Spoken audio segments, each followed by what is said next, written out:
Ben ve ailem doğuştan Göztepe'lidir. Göztepe'yi biz bir felsefe bildik.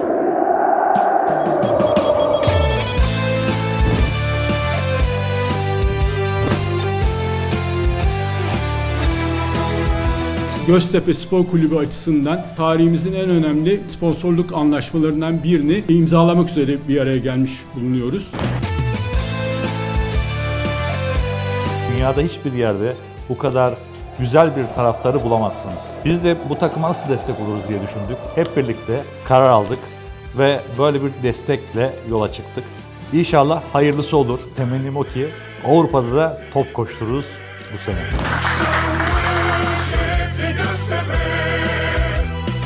Göztepe'nin İSONEM'e katacağı çok şey olduğunu biliyoruz. İnşallah İSONEM de Göztepe'ye uğur getirir, şans getirir.